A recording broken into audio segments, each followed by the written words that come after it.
menempuh jarak lebih dari 1.000 km untuk pindah dari Aceh ke Riau dengan harapan akan menemukan pekerjaan yang layak untuk meningkatkan taraf hidup. Nama saya Rusli. Pekerjaan inilah berkebun. Berasal kami di Aceh. Menetap di Tanjung Layang, Sungai Apit. Jadi tujuan mengubah nasib lah. Merantulah ke Riau. Tetapi kenyataan tak selalu sejalan dengan harapan. Yang bisa ia lakukan setibanya di Riau kala itu hanyalah menjadi buruh pembalakan kayu. Ya menantu itu tak bawa apa-apa lah. Waktu sini di Tanjung Layang dulu kan buka kayu kompas. Kami bekerja ikut orang Tanjung Layang ini. Meskipun kehidupan itu bukanlah apa yang ia inginkan, ia tidak pernah menyerah. Perlahan tapi pasti beliau dengan gigih membangun mimpinya.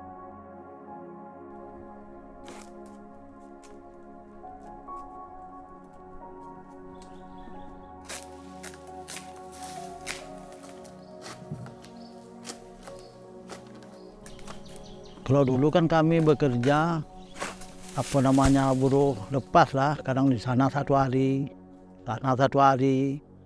Sesudah itu ya kami ada modal sedikit, ya kami beli tanah, mampu kami beransur-ansur.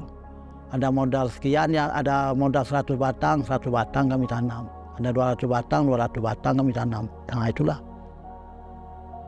Pak Rusli memulai mimpinya itu dengan menabung setiap rupiah yang ia peroleh dari jerih payahnya untuk membeli sebidang tanah yang awalnya ia tanami dengan komoditas nanas.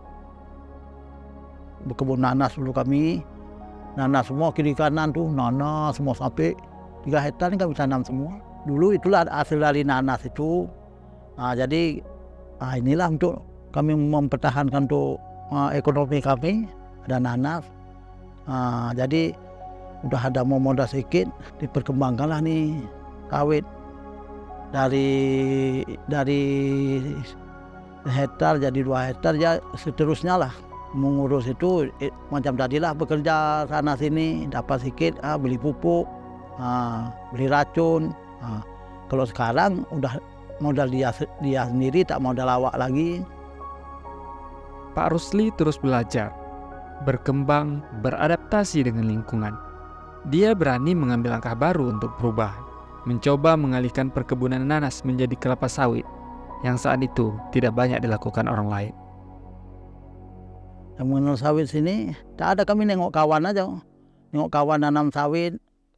Dulu belum banyak yang orang nanam sawit, tapi orang luar itu kemari menanam sawit. Kami ya orang luar aja bisa kemari nanam sawit, orang Medan. Ya kami nanya lah, oh gini-gini, ya kami ikut.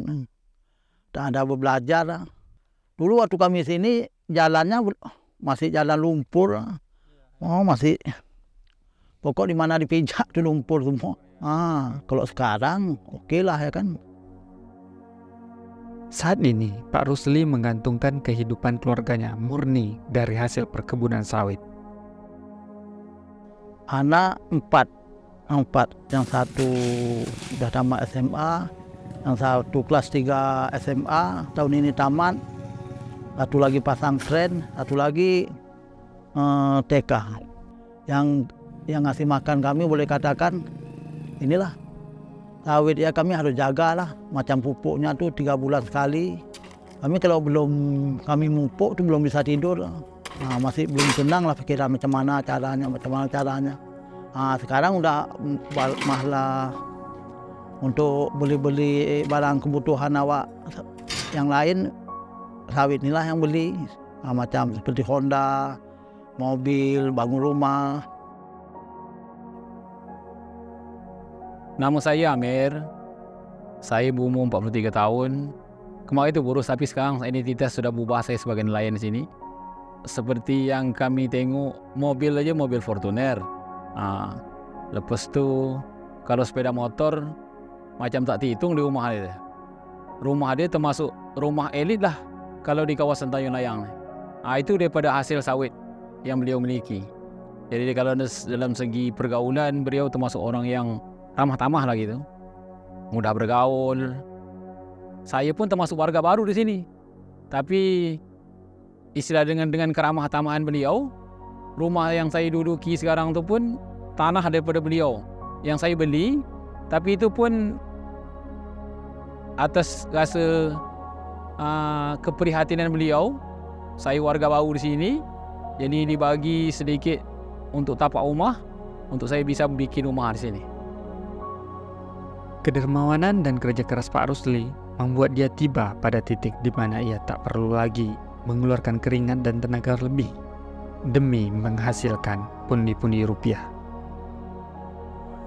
Kerja dengan Pak Sili gitu? Iya, kerja dengan Pak Sili. Okey. Sebagai tukang panen atau? Tukang panen, tukang tanam nanas dia. Okey. Berapa lama Bapak kerja dengan dia?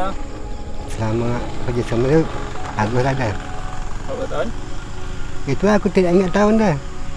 Tapi yang belum nikah lagi kerja ikut dia. Kisah ini mengajarkan kita bahwa perubahan dan keberhasilan tidak selalu datang dengan mudah. Dalam hidup, kita akan selalu dihadapkan pada rintangan. Hasil akhirnya tergantung langkah apa yang kita ambil untuk menghadapinya. Pak Rusli menyadarkan kita untuk tidak pernah menyerah pada mimpi, bahwa kesuksesan adalah hasil dari usaha, ketekunan, dan tekad yang kuat.